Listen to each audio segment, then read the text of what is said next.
Hi, this is Colin Marshall, and in this video we're going to solve a depreciation problem using the double declining balance method. Before solving this problem, let's do a quick review on depreciation. The key to understanding depreciation is to first understand the business income tax. Businesses pay income taxes based on their profits. Tangible assets that businesses buy, such as cars, are expenses that decrease profits and thus decrease taxes. However, instead of deducting the expense all at once, the IRS requires the businesses to deduct the expense over time. So the value of the asset decreases, or rather depreciates, with time. Ideally, the asset should depreciate to reflect the loss in market value, but this cannot be known without selling the asset first. As a result, the IRS arbitrarily specifies different ways a tangible asset can depreciate. Here I have shown the book value or theoretical value of a tangible asset and how it depreciates over time to different depreciation methods. The most common method is straight line depreciation, as shown in yellow. And it can be argued that the true market value would follow an exponential depreciation, as shown in navy blue.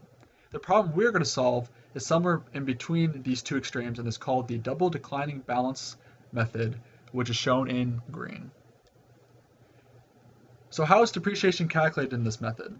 The depreciation of the current year is equal to the rate multiplied by the book value of the previous year. And the rate is simply found by dividing 2 by the lifetime of the tangible asset. Now, how is the book value calculated? The book value at the current year equals the book value of the previous year minus the depreciation of the current year. As a final note, the value of the tangible asset cannot depreciate below the salvage or sellback value. This will make more sense when we solve the problem in Microsoft Excel. So let me pull up Microsoft Excel. So the problem we are given is question 7, which reads, a concrete mixer costs $2,500 and has a lifespan of 9 years, and has a sellback value of $500. Using double declining balance, find the end net book value in year 5. So let's set up our columns now. The first column we'll set up is the years. So the first year actually needs to be year 0. That's in order to incorporate the initial cost. And then let's go from 1 to 9.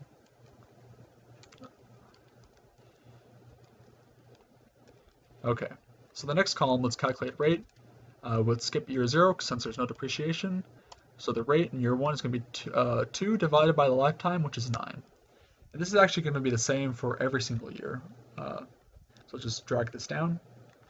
The next column should be depreciation, and then book value. So for year 0, the book value is going to be equal to $2,500.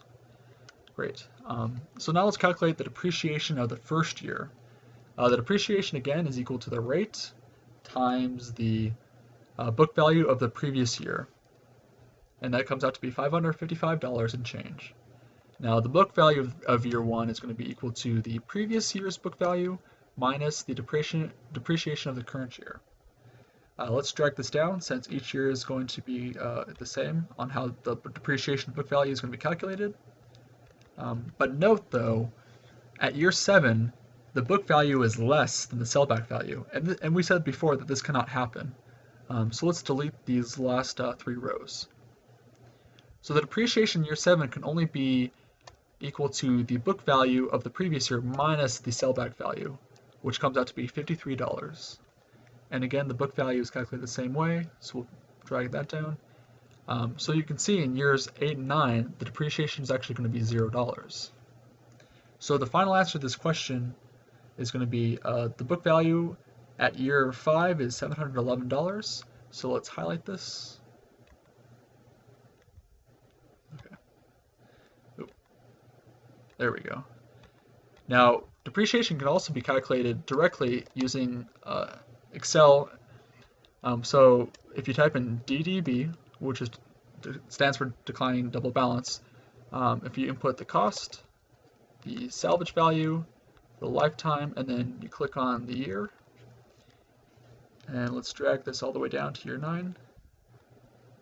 As you can see, using the DDB function in Excel, we got the same exact depreciation values as we did using the previous book value and the rate.